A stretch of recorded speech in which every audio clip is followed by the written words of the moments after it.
ආයිබෝන් මගේ පැටව සියලු දෙනාටම ඔන්න පුතේ එහෙනම් ඔයාලා අද ඇවිල්ලා තියෙන්නේ කොඩිවැල් ආශ්‍රිත ගැටලු විසඳීමේ දෙවන වීඩියෝ එකත් එක්ක.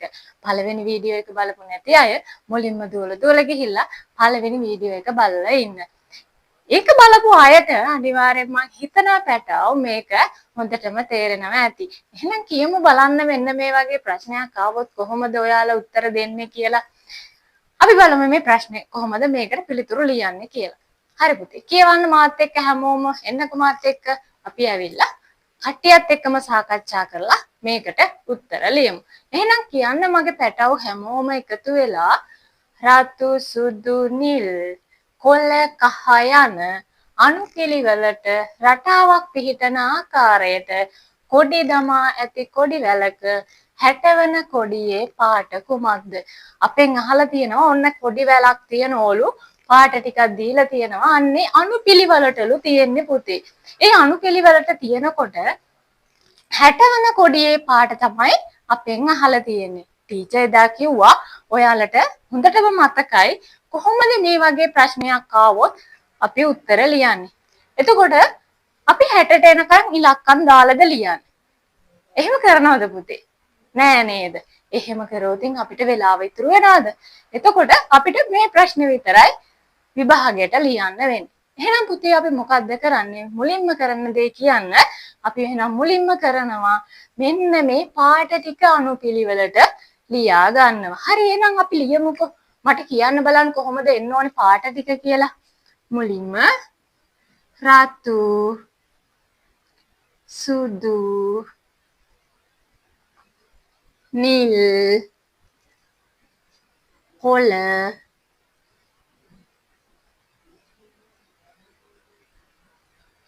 කහ.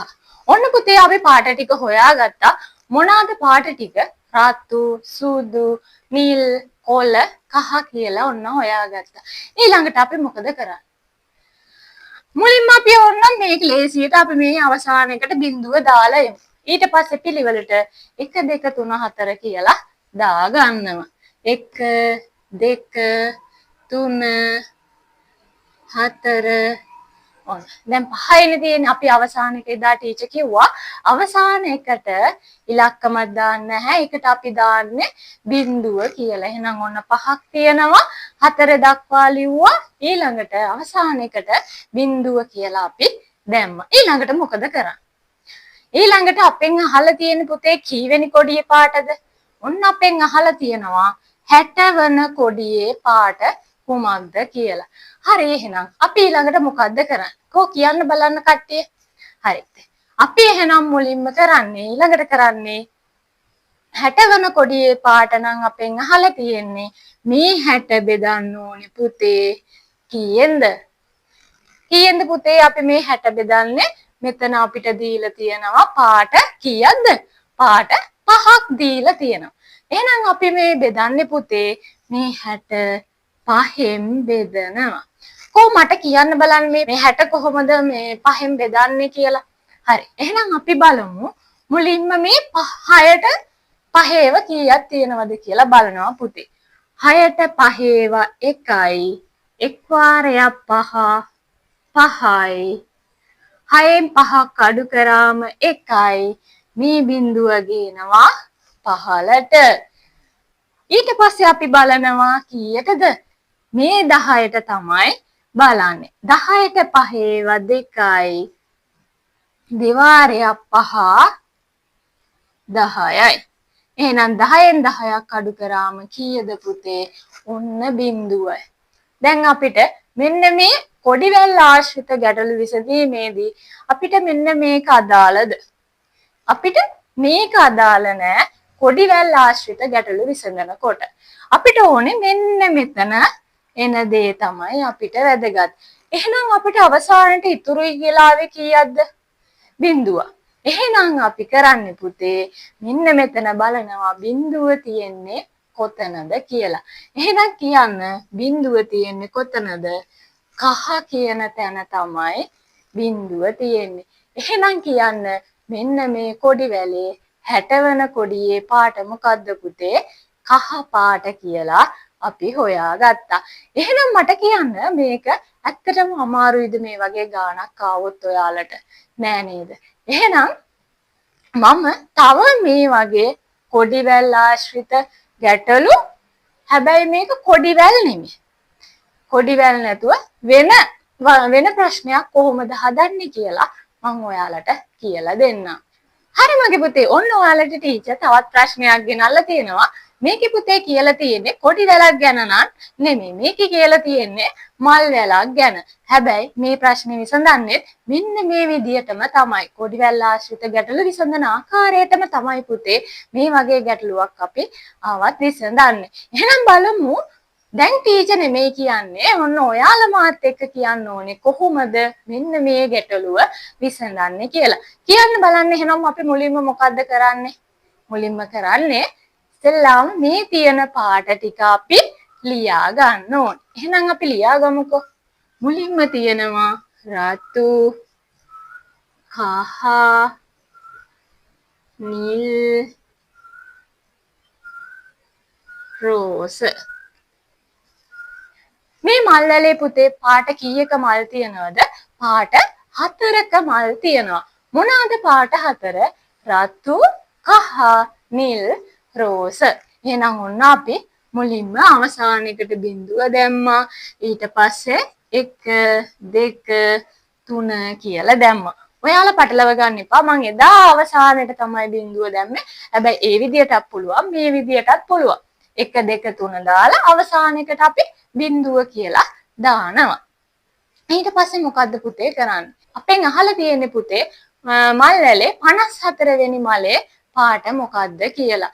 එහෙනම් මට කියන්න 54 වෙනි මලේ පාට හොයන්න නම් අපි මේ 54 කීයෙන්ද පුතේ බෙදන්නේ? මේ 54 අපි 4ෙන් තමයි බෙදන්නේ. ඇයි අපි 54 4ෙන් බෙදුවේ? 54 4ෙන් බෙදුවේ පාට 4ක මල් නිසා.